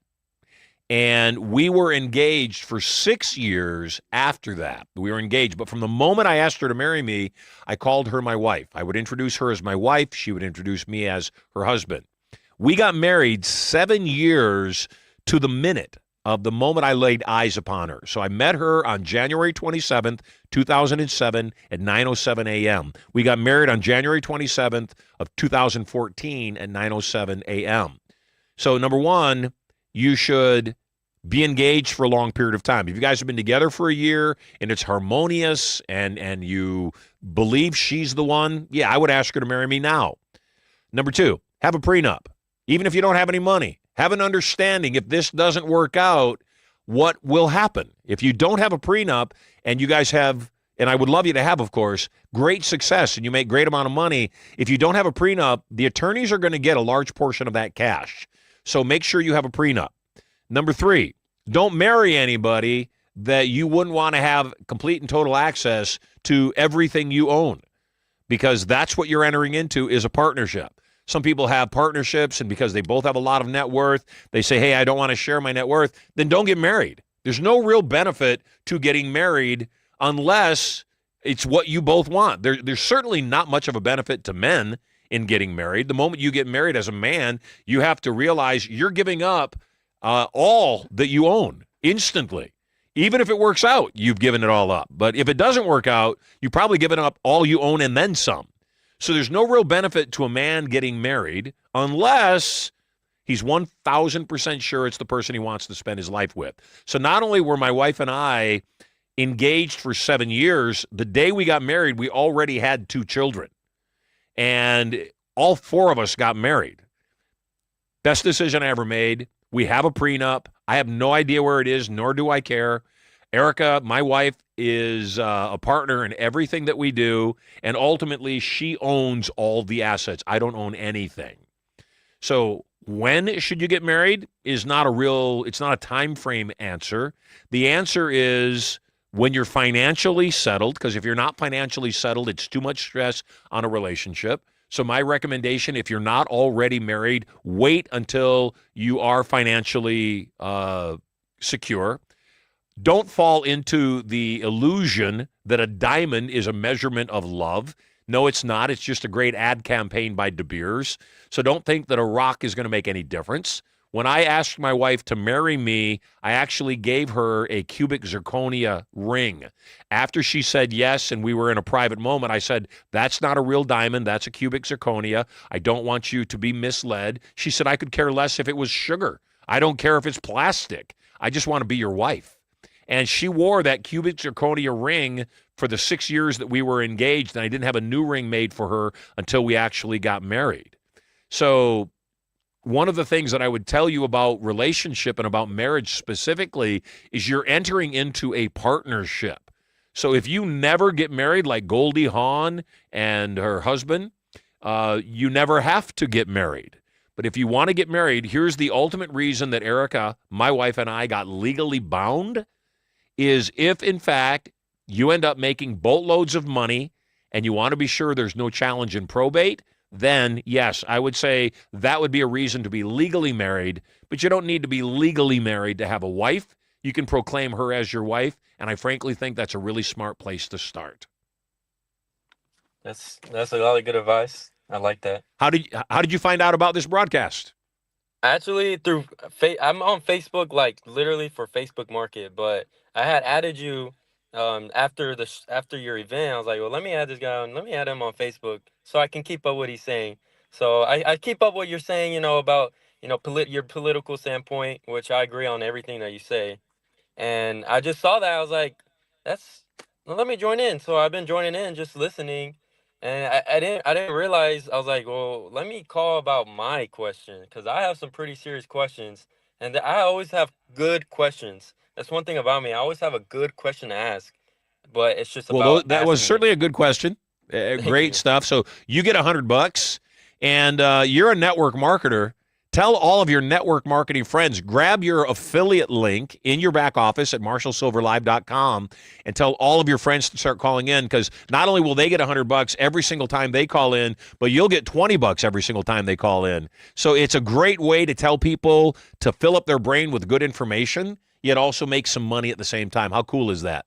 That's exactly how I see it. I don't care. I could care less about the money. I just want to retain that information. Yes, I want you to have the information, but I also want you to have the money. So Yeah, look of at your Zelle account later today. God bless you. Have God dinner bless on you. me. Tell all your friends about it. In fact, even post this clip of your interview right now so people can see you on the line. God bless you, brother. All right. Take care. God bless you. Thank you. You're very welcome. Life is good. Life is so very, very, very good. People ask me, why are you doing this broadcast? And I'm doing it for two reasons. Number one, I don't think that there is any place right now that I can think of, any live broadcast where you can call in and you can get real, useful information on a daily basis and get answers to sex, money, and power. Any questions you got going on, whether it's relationships, whether it's building wealth, whether it's emotional, mental, physical, even spiritual well-being. There's no place that you can call in right now and get that info except for here. And then the second part is, you heard me talk on this show in the past about velocity. Velocity is the speed and frequency in which your money changes hands. The higher the velocity, the more money you'll make. So part of this show is about creating my own velocity, putting cash out into the marketplace, giving you $100 every single time you call 877-SILVER1 and get on the air with a question. Every single time. Not just one time, every time. And every single time your friends call in, if they got referred to the show via your affiliate link, it's essential.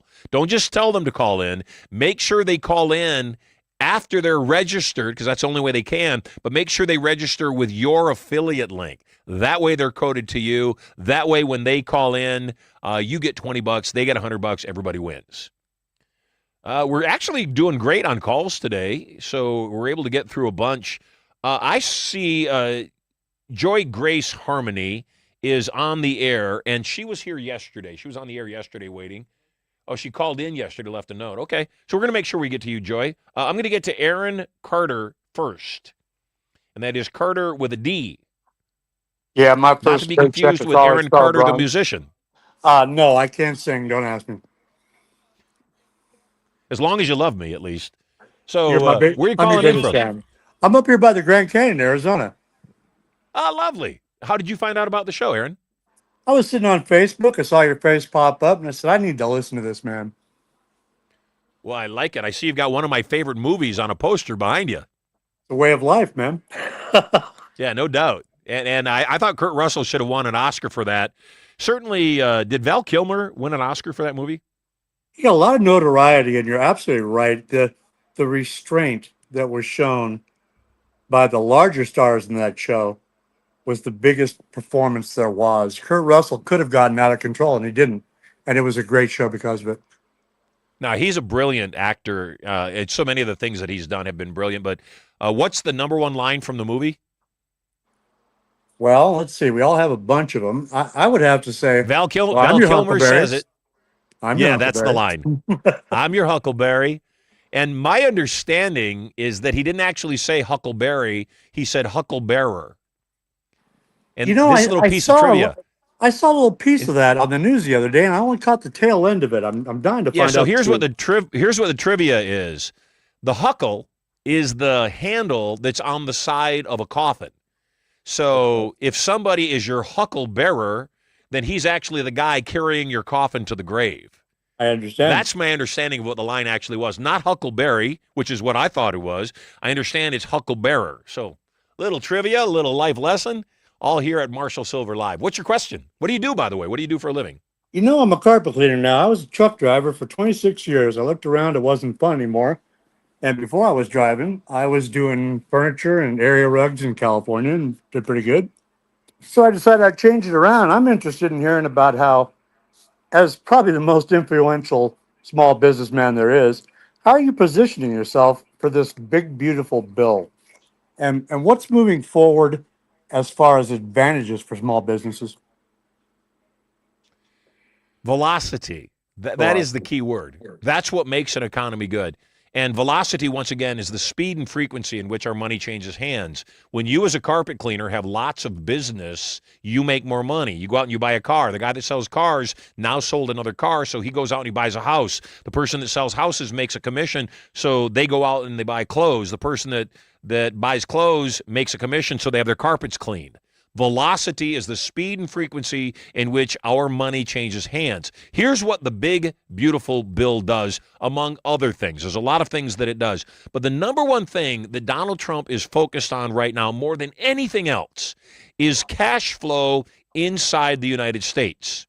Now, most politicians, previous presidents, every single one of them, are not a part of the secular community. They don't know anything beyond politics, so they have no real understanding of economics. They understand maybe economic policy, but economic policy and economics are two different things. One is theory, one is the practical application of something.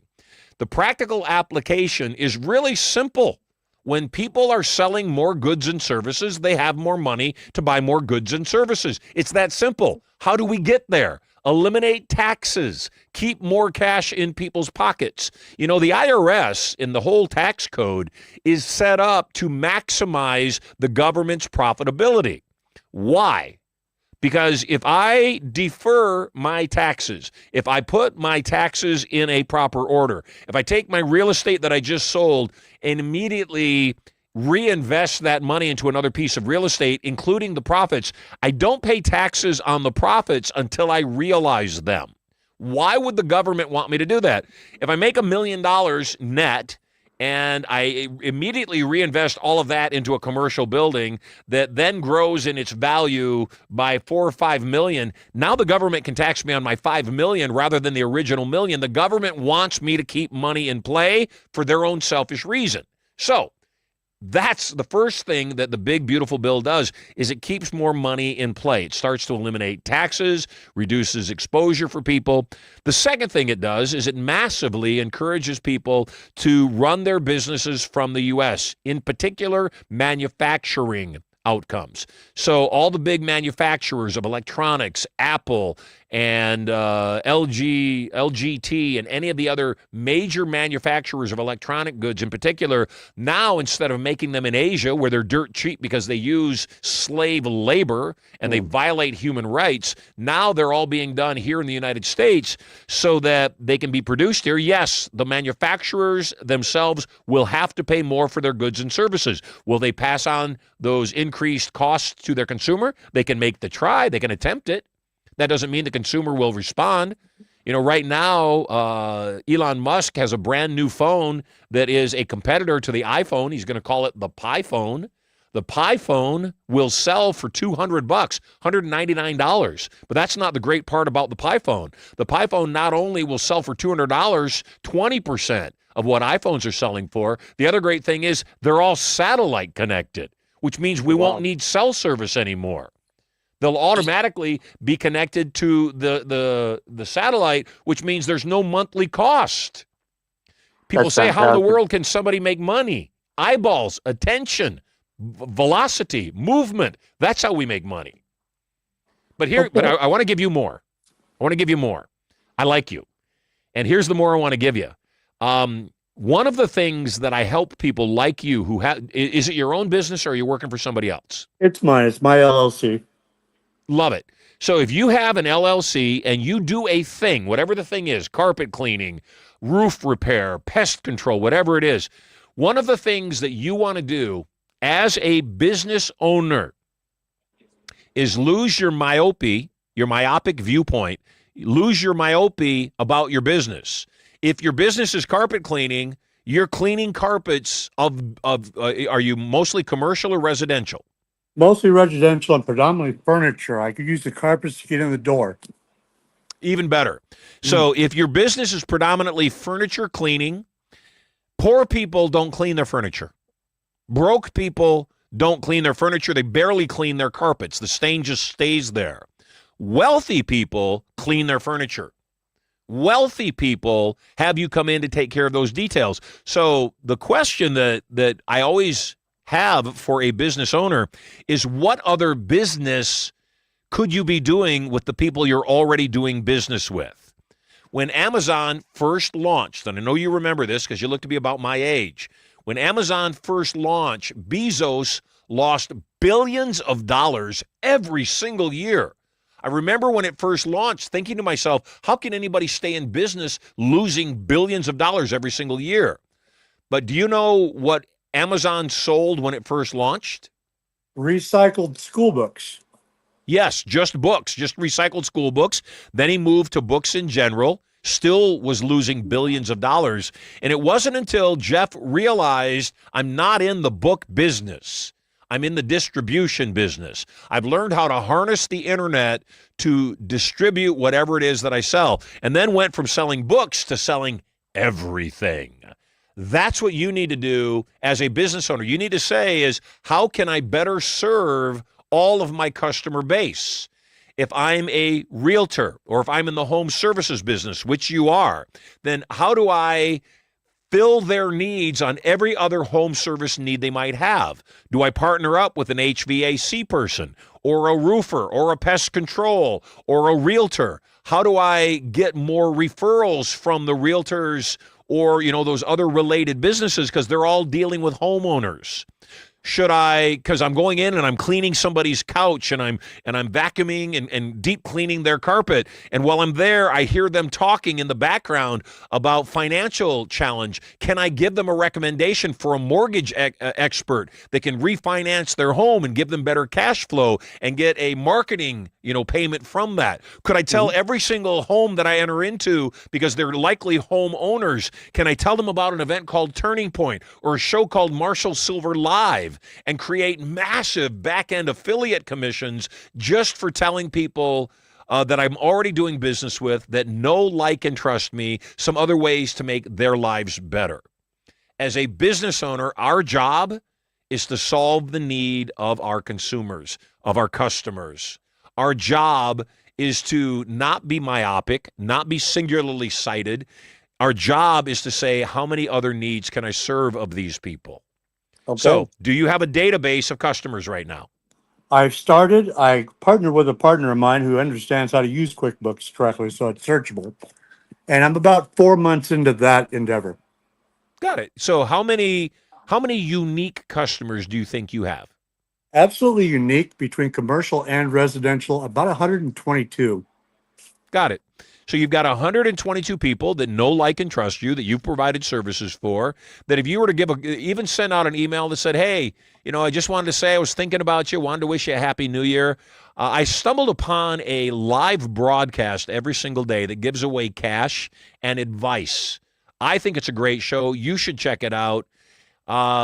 It's called Marshall Silver Live. They call up, they check it out, they love it. They call in, I give them, just like I'm giving you today, Aaron, $100. But when they call in, as you know, you get $20 for them calling in. But more importantly, guess what? When you come to Turning Point, which you're going to, and I've got 2 tickets for you, I'd love to see you next week. It'll change your life forever. Good. I'd love to be there. Call 1-800-92-POWER. Tell them you're coming. Write it down, 1-800-92-POWER. When you call 1-800-92-POWER, tell them you are on Marshall Silver Live. You'll get 2 tickets to Turning Point for next week here at Studio Money, and I'm going to blow your business up. I'm in. I'm going to help you focus on getting the data for all of your customers because that data is even more valuable than the job itself.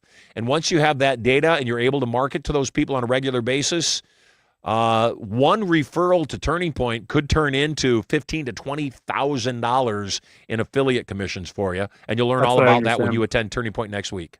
I'd love to learn about it. Thank you, sir. I appreciate you. You're very welcome. I appreciate you. I'll see you next week. Make sure you call 1-800-92-POWER. I know we're almost sold out, but we're looking forward to seeing you at Studio Money. I'll get it right now. Thank you, sir. I'll be back. You're welcome, Aaron. God bless. Isn't it fun? All day long, every day. Giving away cash, giving away advice, and you are loved. We got time for one more call today before I wrap up. It's been a phenomenal show. We love your calls. We love the fact that you're telling everybody. We were having some challenges with the affiliate link. We were having some challenges with the referral link. A lot of people, when they got the link, it went to their spam. It went into your garbage mail server. Go into spam. If you don't have it, call 1-800-92-POWER. We'll get you your affiliate link. But that's how you're going to make the most money. That's not only how you're going to create goodwill for people that you refer to the show, that's also how you're going to make the most money referring people like Nam did to our program, because that's where what we want lives. Everything you want that you don't have, you're going to get from other people, which is exactly why Marshall Silver Live was created in this way. Final call of the day. If we didn't get to your call today, we'll get to your call tomorrow. Final call of the day, Joy Grace Harmony. Glad to see you. You got a friend with you. You're looking lovely. Where are you calling in from? Bel Air, Los Angeles. Lovely. Home of the Beverly Hillbillies. So who's your friend? It's Dr. Kathleen Rosenblatt. She brought acupuncture to the United States. Her and her husband brought it. Yes, it's true. Well, I love it. I am indebted to you. First legal clinic in the country at UCLA. Fantastic. What's your question today? Go ahead. Well, my question was about older women finding, it's the special energy that comes when you're older. And some women transform their sexual energy into something else. And other women are saying they have more sexual activity than ever in their older years. And I just wondered what you thought about that and what your insights were into that phenomenon of, older women having something special. Being turned on. That's the question, right? Yeah, well, I mean, in many different ways. Some women sort of, change their sexual energy into something else, and other women are saying they're more receptive to sex than ever. So it's two different things. But I'm wondering what you think about that. I think number one, I don't know what being older means, so I don't know what age you're talking about. So I want to start with that. In their 60s and 70s. Got it. And so 80s. I'm 63. And I am as turned on today as I was at 23. And I know my wife, I don't, she's 24 years younger than me. I won't give away her age. But I also know that I believe turn on is connected to self-love. I believe when we love ourselves, when we're feeling good in our own skin, it's easy to be turned on. And I believe that as people mature, as both men and women, as we mature, as we level up, what happens is we get beat up so many times. I don't think that people lose the turn on. I think they lose the motivation. I think that there's a certain place that people get to, men and women both, but I think women in particular get to a place where they say it's just not worth the hassle anymore. I don't want to put up with the grief. I don't want to put up with the headaches. And yeah, I'm a turned on, beautiful, sexy human being, yet it's just not worth the drama that I got to go through just to get a little bit of physical, satisfaction. So two things. Number one, I believe that if you don't love yourself, you're never going to be able to bring anything healthy to a relationship. So I think it starts with that self-love. But the direct question, in my perception, was, what do you think? Can people keep their sexual turn on even into their later years? Or is it a common thing for people to reapply and readjust that? Here's my answer. I don't think it's an either or world. I think it's an and world. I think we can both utilize and transmute that sexual energy into something productive, and I think we can also have sex. I think that most people, and I think a lot of women, unfortunately, are wired this way to think they need somebody else to be there to have sexual pleasure. And I think that the moment that we think we need somebody else there, I'm a really good lover. I practice every chance I get, especially when I'm alone. I think that what has to happen is that we have got to accept the idea that sex is a stimulation of the central nervous system. Sex isn't the relationship. And so I think, if I were to ask a mature woman or man, do you like massages? If they liked them when they were younger, my guess is they'll say, yeah, I love massages. My wife, Erica, she'd get a massage every single day if she could. I love massages too. The thing is, though, if I didn't like massages when I was younger, I'm probably not going to like them when I'm older. So the question is a person intentionally transmuting their sexual turn on, or is it in exasperation and exhaustion they've simply given up and said, I'm not going to worry about a sex partner anymore. I'm just going to take this turn on and redirect it. That's what I think. I think also as we mature, and I don't know what level you are, but as we mature, things become less important to us and other things become more important to us. Where in my younger years, it was important for me to let other people know, I could have sex 10 times a day. Now I could care less about what they think about me. And all I care about is that my wife is satisfied. And that, yes, if I have a desire, that desire is inside of me. But here's the other thing I know you are aware of. As we mature, we don't need instantaneous release of that sexual energy.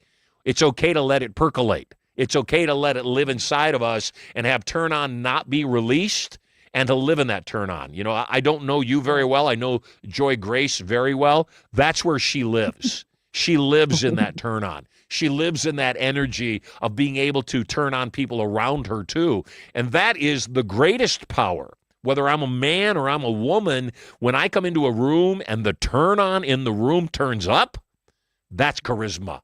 That's the thing that makes me magnetic. That's the thing that draws people to me. It's a delicate thing with women, to be able to project and create turn on in a room without men thinking they have license or right or even necessity to act upon the turn on they're experiencing. But the most effective people, male or female, are comfortable in projecting turn on. They're comfortable in getting other people to also experience turn on near them. And those turned on people, whether it's to sex or whether it's to an idea, whether it's to a business endeavor, those people that are turned on and can effectively communicate their passion are the ones that are going to win in the game of life. Thank you. So my question is, who do I pay the $100 to? I think me. Yeah, it's to her first. Yes, but I did sign up for futures. Yeah, I brought her using my link, and then of course, and I bring my own massager with me everywhere I go, so I'm always making myself happy. And all I had wanted to know was you always have magic moments, Marshall. So I wanted to know what your magic moment you're creating for Erica and her birthday coming up is. Well, we got our anniversary coming up before Erica's birthday, but you're very smart. You've been around for a while. Yes, Prosperity and Erica and Maximus are all February birthdays, and Sterling and myself are May birthdays. But we're doing, because we got everything going on with Studio Money and the launch of Marshall Silver Live, we were going to take a long trip. We're going to take a short trip to Vegas. We haven't been there to just be tourists for a while, and we're going to go see Wizard of Oz at the Sphere. We're going to go see a couple Cirque du Soleil shows. I happen to like the show O and the show Ka. We're going to go do BattleBots live, which is kind of cool. I'm excited about that. The 27th, I'm taking Erica out to an extremely romantic dinner, and we're going to have some other just real fun adventures. And for Prosperity's birthday, she wants to go to Disney, and I haven't figured out what Erica wants for her birthday yet. But yeah, lots of adventures coming up. So thanks for calling. Are you going to be at Turning Point next week with your friend? Very possibly. Well, yes. I'm out of town. I leave on Thursday for Northern California. But if you have a ticket for her, maybe she and her housemate Kimbrough could come. Yeah, I would love that. I got 2 tickets for you. I would love to see you next week. Starts on Tuesday, goes through half day Thursday. You're going to love it. It's going to blow your mind. Yeah. It's going to be all that you thought it was and more. And I'd love to have a Okay. chance to continue this conversation then. All right. And I have a February 10th birthday. Well, Prosperity is February 11th, and Erica is February 13th. So Okay. big time happy birthday celebration for everybody. Did you guys already sell your house? Not yet. We've got two deals we're working on. They're both strong deals, not quite yet sold. So soon enough. I already have a new home in Vegas identified, and we're excited about that, but all is good. So yes, Queenie says happy birthday or happy upcoming birthday to everybody, and I look forward to seeing you next week with your flatmate. Okay. Thank you. God bless. Thank you, Take care. Marshall. Yes. It's been a most excellent show, and you've been a part of it. Everybody that calls in gets $100. If you called in, and Joy's going to get the $100 for that because she was the primary on the call. So we're going to give Joy the $100. And next time when her friend calls in, then Joy will get 20 and she'll get 100. It's easy. Cash, loads of cash to give away. You want cash? All you got to do is tune in every single day, Monday through Friday from 10 a.m. till noon, and you could win cash that easy. This wraps up another edition of Marshall Silver Live. We'll see you at the same time tomorrow. Same bat channel, same bat station, same bat time. God bless. And remember, we're in this thing called life together. So together we got this. God bless. See you tomorrow.